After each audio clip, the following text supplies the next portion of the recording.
श्रीराम समर्थ. प्रपंच हे परमार्थाचे साधन.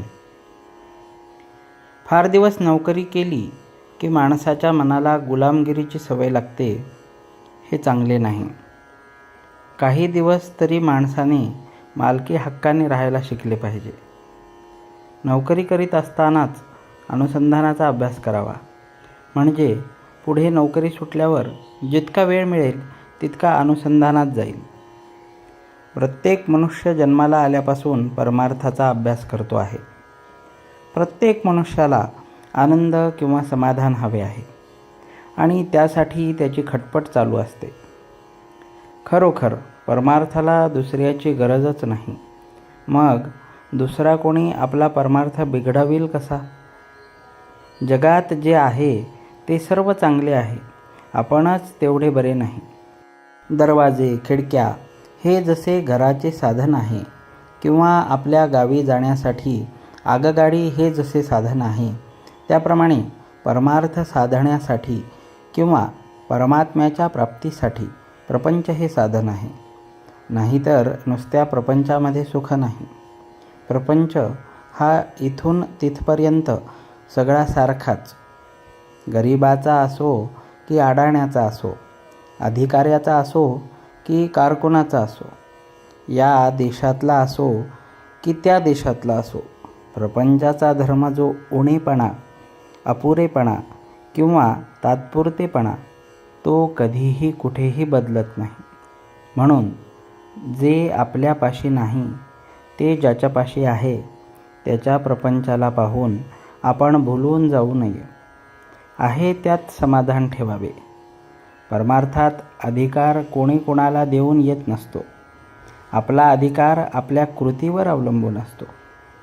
परमार्थाची जाणीव जेवढी दुःखात होते तेवढी सुखात असताना होत नाही.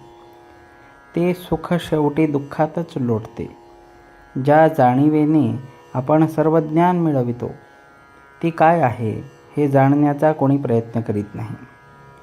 वैषयिक बुद्धी विकारांना सामील झाली म्हणजे ते प्रबळ होऊन घातक ठरतात. अशावेळी मनात येईल तसे वागण्याचे टाळले तर विकार दुबळे होतात. मी विकारवश होत असेन तर अखंड प्रेमयुक्त नामस्मरण करणे जरूर आहे. विकारांना वश न होता प्रारब्धाने आलेले विषय भोगावे, म्हणजे त्यांचे काही चालणार नाही. थर्मामीटर ताप दाखवितो, घालवित नाही. तद्वत शास्त्रे आपले चुकते कुठे ते दाखवितात, काय करावे ते दाखवितात, पण करणे आपल्याकडेच आहे. समर्थांना राम दिसला, आम्हाला का दिसू नये? तर आम्ही समर्थांप्रमाणे श्रद्धा ठेवून उपासना सतत आणि आदराने करीत नाही म्हणून.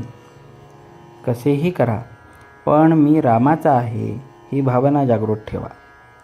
नाम जाणून अजाणून, श्रद्धेने अश्रद्धेने कसेही घ्या, राम तुम्हाला अन्न वस्त्राला कमी करणार नाही, हे खास. नाम श्रद्धेने घेतले तर विशेषच फळ. म्हणून अखंड नामात रंगून आनंदात राहूया. सुखाने प्रपंच करा, पण त्यामध्ये भगवंताचे अनुसंधान ठेवा, हेच माझे तुम्हाला सांगणे आहे.